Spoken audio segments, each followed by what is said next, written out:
Bien le bonjour, on se retrouve pour un point lecture assez varié. On va voyager à travers les siècles, entre fin 19e et je dirais début 21e siècle. De Vienne à l'Angleterre. D'ailleurs, on va commencer par Vienne, avec un Zweig qui n'était pas prévu à la base, et vu que j'ai carburé dans mes lectures, sachant qu'il me reste 2 livres et demi pour février, que j'ai bien entamé ma pile à lire de mars.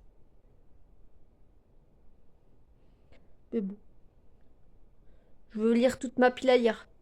Ça fera de la place. C'est parti.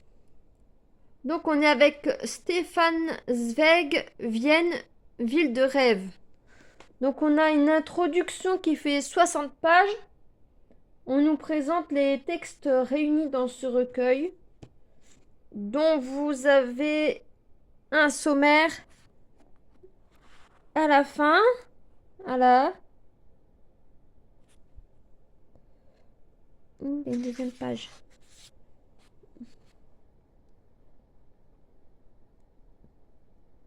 Voilà, vous voyez, il y a des personnages qui reviennent régulièrement. On a 2 fois Freud,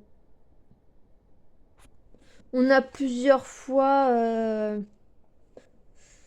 comment il s'appelle? Rilke. Des fois, on retrouve les uns avec les autres. Donc, l'auteur nous présente l'Autriche et Vienne de 1900 comme une métropole bigarrée, avec des Slaves, Turcs, Juifs, Ruthènes, Croates, Serbes, Roumains, Galiciens ou Dalmates. Les Ruthènes, c'est des Russes à la base. Enfin, c'est une communauté de Russes. Ils en ont fait une communauté du côté de Rodez, dans l'Aveyron aussi. En manque de mouvement, d'action, les Viennois s'occupaient avec l'opéra, comme avec Wagner et compagnie. La chasse, les valses de Strauss notamment. Un besoin secret de vivre tragiquement. Très romantique fin de siècle, quoi. Un peu décadent, entre romantisme et décadentisme.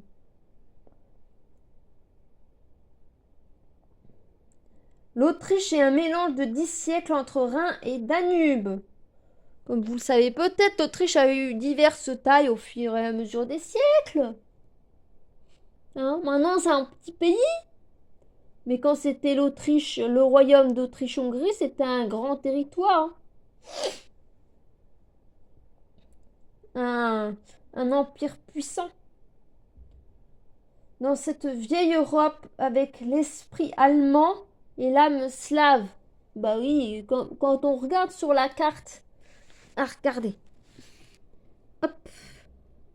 L'Autriche, c'est ici. L'Allemagne, c'est juste au-dessus et la Russie, c'est juste de l'autre côté. Et vous voyez, à l'époque, l'Autriche, c'était un grand pays, mais maintenant, c'est tout petit.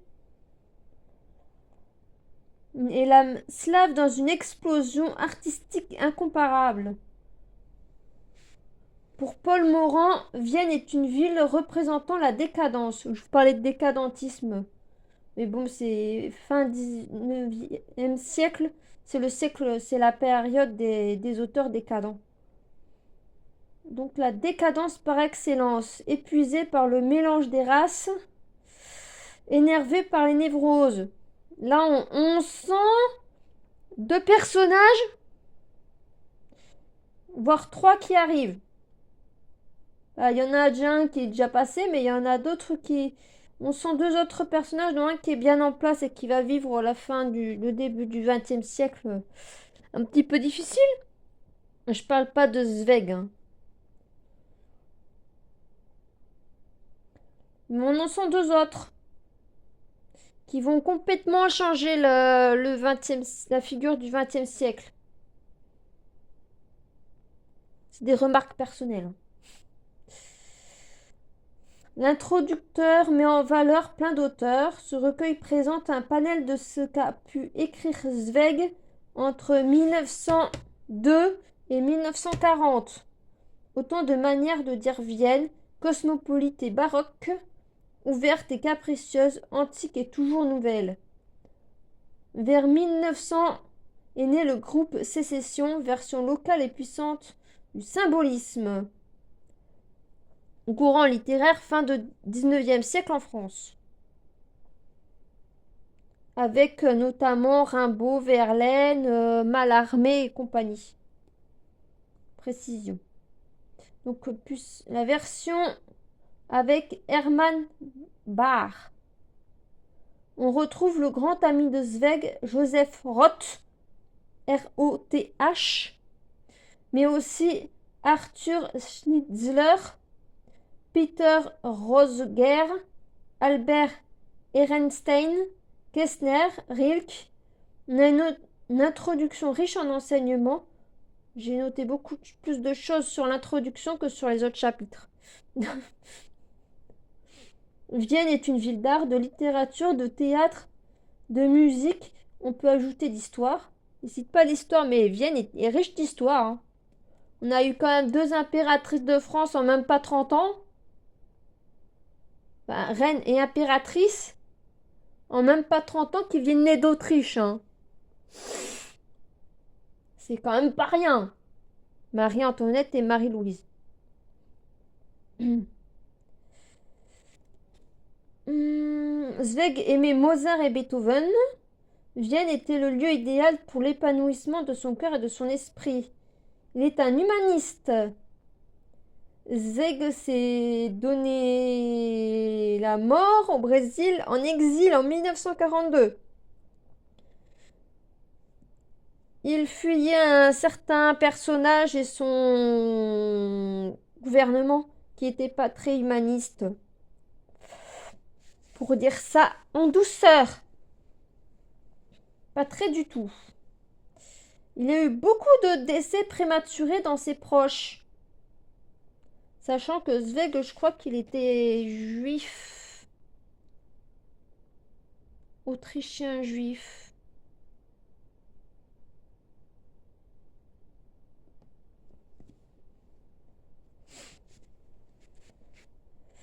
C'était un romantique à sa façon avec une très belle plume. Je vous lirai des passages tout à l'heure. Dans ce texte, il parle de Teresa Foderovna Ries. C'est une artiste russe qui a étudié en Autriche. Ephrem Moses Lilien, artiste polonais-ukrainien. Rilke, poète. Jacob Wasserman, c'est un auteur. Gustave Mahler, c'est un compositeur, lui, je crois plutôt. Albert Ehrenstein, Peter Rosger, poète autrichien. Arthur Schnitzler. Schnitzler, ça s'écrit S-C-H-N-I-T-Z-L-E-R. D'où le fait que j'ai du mal à le prononcer. C'est un auteur autrichien. Ensuite, on a Hermann Bach, Strauss, les valses, Wellinger et d'autres. On mentionne Schopenhauer, qui a beaucoup influencé l'époque. On a dans le dernier chapitre un cours d'histoire de Vienne. Je vous avais dit que je voulais vous lire 2-3 petits passages.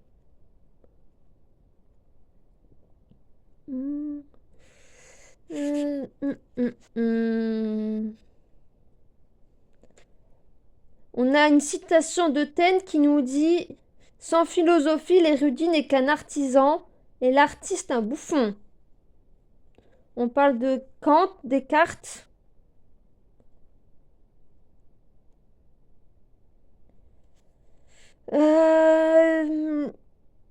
Zweig nous met « La philosophie de l'artiste n'est donc rien d'autre qu'une extériorisation créatrice de cette forme idéale dans laquelle se manifeste à lui la réalité de tout ce qui est.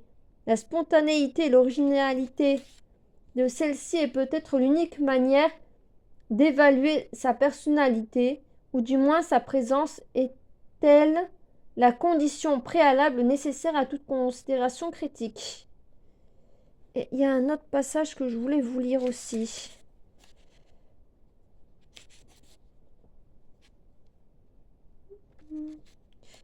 Ah!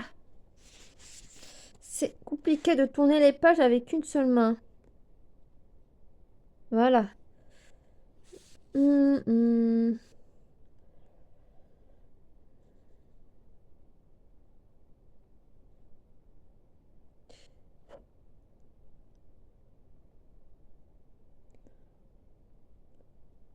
C'était où?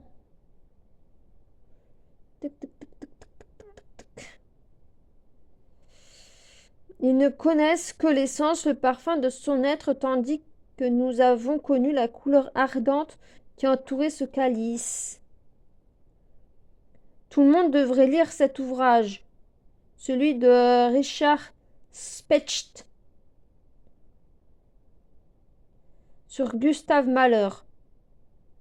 Il est respectueux sans être idolâtre, familier en évitant toute familiarité parce qu'il ne prétend pas enfermer dans des formules comme on le ferait d'un document, une vie qui commence à peine à s'épanouir, mais uniquement témoigner de la gratitude envers cette expérience, l'expérience du Gustave Mahler. Voilà, non, c'était une bonne lecture. Un livre, comme vous le voyez, j'ai marqué beaucoup de choses. C'est un livre que je vais conserver. Ensuite, on continue, on va au 21e siècle en Angleterre.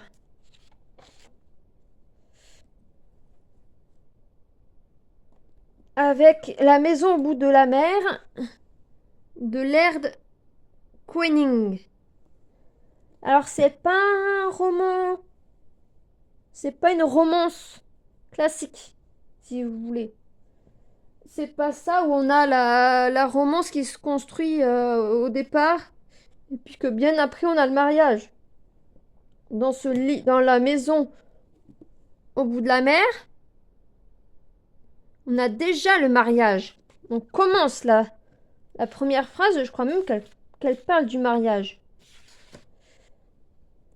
Non. Le premier chapitre, la deuxième phrase. La mer qui lui inspirait une peur mortelle était maintenant toute sa vie. Stacey et Johnny Hens avaient sablé le champagne avec l'équipe du film venue de Londres. Cela se passait au George, le pub de Yarmouth, lors du lunch qui avait suivi leur mariage. Donc c'est dès le premier chapitre, dès les premières phrases. On a une femme qui quitte le théâtre et la photographie pour épouser un marin menuisier. Du fait qu'on parle de mer dès le départ. Et elle, de films et compagnie. Parce qu'elle a beaucoup tourné et mis son corps très en avant pour gagner sa vie. Comme les mannequins qui se mettent dans des tenues un petit peu légères parce qu'elles ont un beau corps. Ou pas. Les personnages sont très développés. On ressent toute la complexité des personnages. Le passé revient à son présent. Il y a son ex qui revient. Et il y a beaucoup de tensions à cause des bonhommes de sa carrière qui reviennent dans sa vie, embêter sa relation avec son mari parce que la famille de son mari a un sacré passif, si vous voulez. Le mari est assez jaloux de ces hommes qui tournent autour de sa femme. Parce qu'ils l'ont vue dans des tenues. Voilà. Donc on a de la jalousie et du drame. Si vous voulez pas de mort, n'y allez pas. C'est pas un roman doudou. Il y a des mystères et des tensions.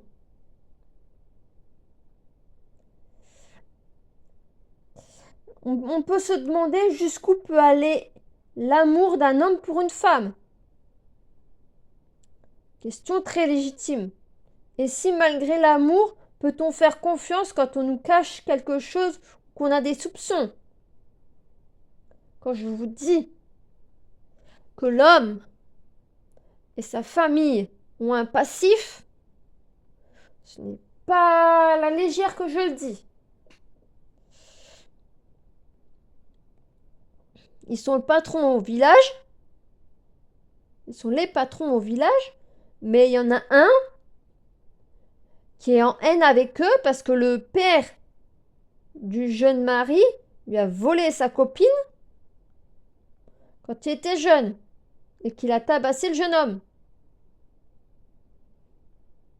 Et la sœur du mari,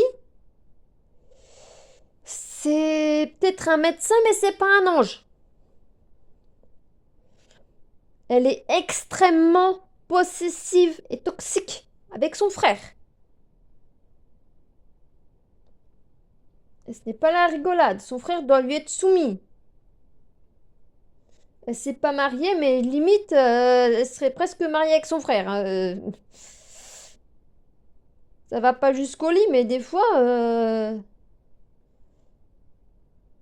limite, son frère lui appartient, quoi. C'est très toxique.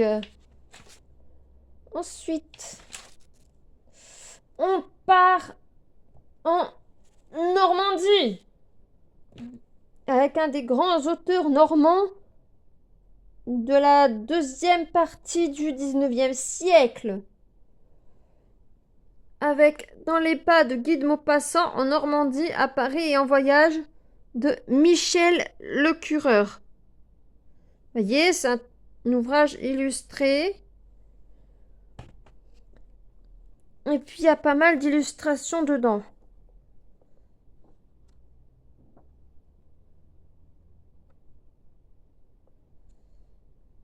Vous voyez?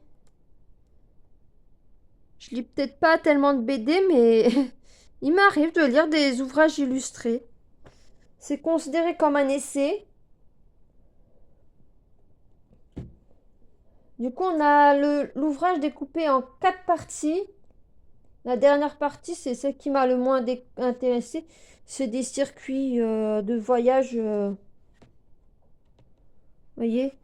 Vous avez des trucs comme ça, des circuits pour découvrir les différents endroits où est allé Maupassant. Parce qu'il connaissait très bien la Normandie. On découvre l'auteur en Normandie et sa naissance à Miromesnil le 5 août 1850. Ses parents ont acheté le château un an avant. Environnement qui inspirera beaucoup l'auteur. Il écrit beaucoup de textes en Normandie. Surtout ses contes. Pierre et Jean aussi, ça a été inspiré en Normandie. Son père est né à Bernay. Il était peintre et coureur de jupons. Très important. Guy était enfant turbulent, capricieux et violent. Et c'est pas le genre d'homme qui tient en place, hein. Les relations entre ses parents l'ont inspiré aussi comme l'eau. À la fin, sa mère n'a plus apprécié au bout d'un moment que monsieur la trompe constamment. Pourtant, elle faisait son devoir conjugal. Guy fit ses études à Yvetot, puis à Rouen. Il y rencontra Louis Bouillet, un proche de Flaubert, lui-même ami de la mère de Guy de Maupassant. Il fit son service militaire pendant la guerre contre la Prusse, 1870,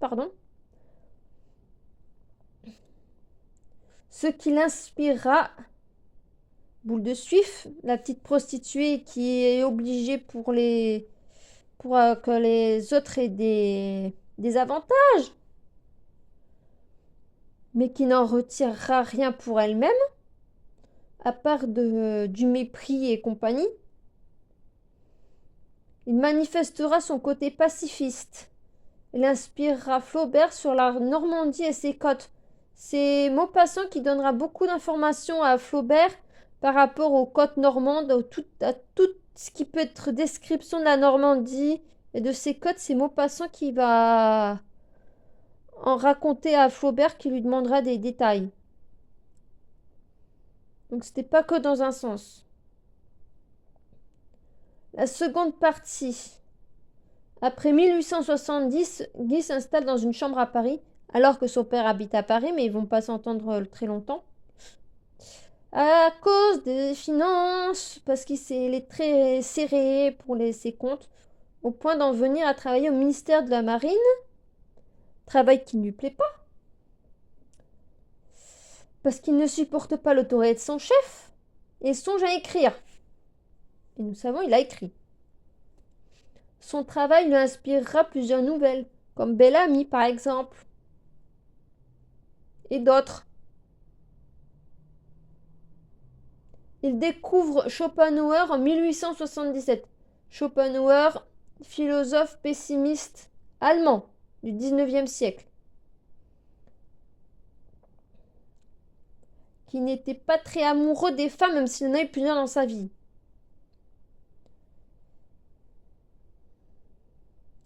Qui marquera profondément l'univers de Guy de Maupassant et sa personnalité, même si son esprit était déjà enclin au pessimisme, ce qui va s'accentuer après. Et c'est un amateur de femmes au niveau sexuel. Il écrit du théâtre et de la poésie, même si des chroniques littéraires, même si on connaît plus ses contes, ses nouvelles et ses romans que son théâtre ou sa poésie. Mais bon, faut bien payer les factures, n'est-ce pas? Et quand on est inspiré, il vaut mieux se servir de ce qu'on est capable de sortir. La troisième partie est peut-être la moins drôle, si sa vie n'a pas été particulièrement sexy, n'est-ce pas? En 1877, il attrape la syphilis. À la même année qu'il découvre Schopenhauer, il attrape la syphilis. Youpi! Il a trop fréquenté les femmes. Il annonce l'œuvre de Gide et de Proust. Il rencontrera Proust d'ailleurs. Il était tout jeune à l'époque. On nous raconte sa carrière littéraire, ses amours. On peut appeler ça comme ça. Sa vie et sa personnalité riche de contradictions. Oui, il aime faire des galipettes, mais il n'aime pas les femmes au point de se marier avec une femme. Même s'il a des rapports assez proches avec certaines, ça n'ira pas jusqu'au mariage. Par contre, il adorait sa mère. Il a beaucoup communiqué avec elle jusqu'à sa mort. Et il va voyager jusqu'en Corse.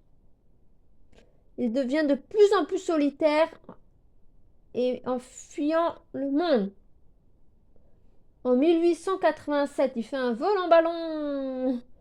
Il a voyagé au-delà de la Méditerranée, au Maghreb. À partir de 1891, son état de santé s'aggrave.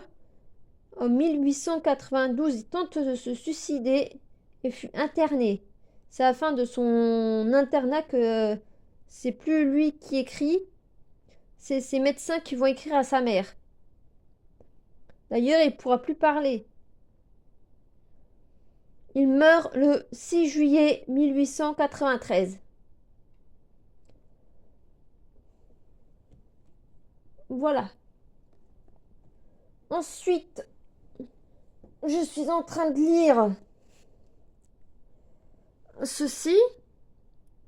Scandale en Écosse de Terry Brisbane. On a bien avancé. Les personnages se sont mariés. Enfin, un mariage... même une espèce de fiançailles officielle, longue durée. Ils se marient pendant 1 an. Si au bout de l'année, ils veulent rester ensemble, ils restent ensemble. Et s'ils veulent se séparer, ils se séparent. Il n'y a pas de problème. Voilà.